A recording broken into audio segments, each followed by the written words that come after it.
naman tayo ngayon ng kimchi. At mag-subscribe na kayo kung hindi pa kayo nakasubscribe. Kung nagustuhan ninyo ang video na to, please paki-like naman po. At pwede kayong mag-comment o mag-suggest.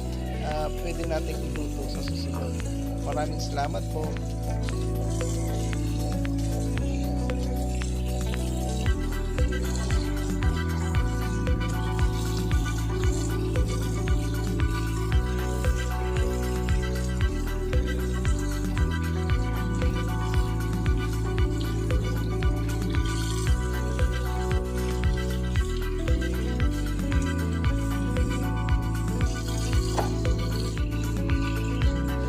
Pagkatapos natin hugasan, luwain natin ang leche bagyo ng mga 1 inch bawat size para iisa lang ang sukat.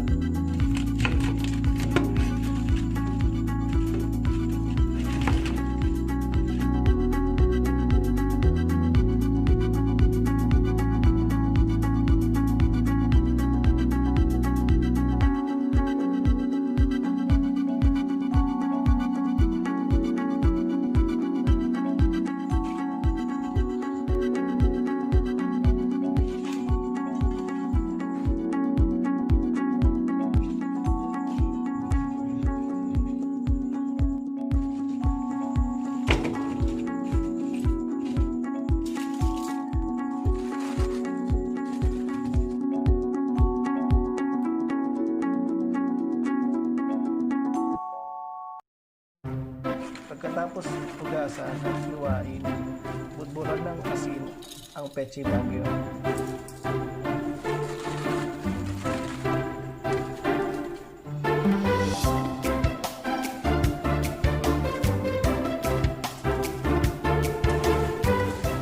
Haluin ng dahan-dahan.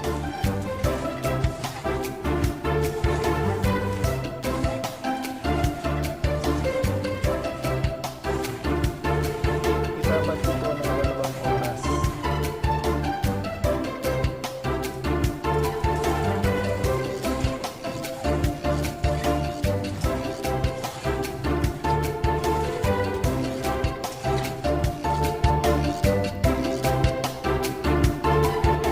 Pagkatapos ng 2 oras, pwede mo nang hugasan ito ng 3 beses o hanggang mawala ang yan. Ang ating kakailanganin sangkap para sa recipe na ito ay isang medium size na sibuyas, isang buong bawang, isang maliit na sukat na luya, medium size na carrot, 3 kutsarang patis, 3 kutsarang honey, 1/4 cup of real chili powder,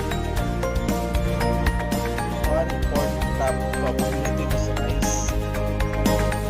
Simulan na natin iluto ang glutinous rice na may tubig.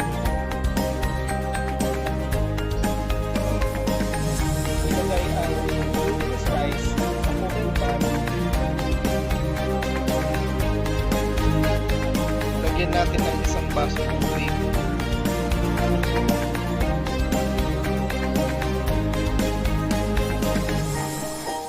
Halu-haluin hanggang ito'y lumapot. Pagsamasamahin na natin ang ating mga sangkap.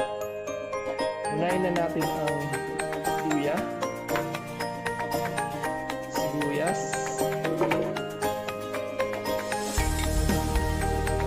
bawang,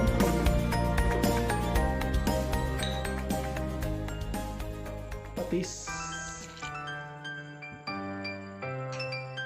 honey, Pwede rin kayong gumamit ng asukal.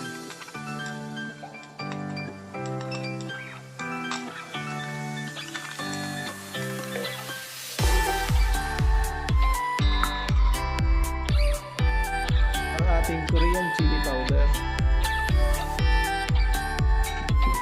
At isama na rin natin ang glutinous mixture.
Ito na ang ating kimchi na pwedeng pang negosyo. Pwede ninyo itong ilagay sa 500 tab na container na pwede nating mabenta sa halagang 100 to 150 pesos.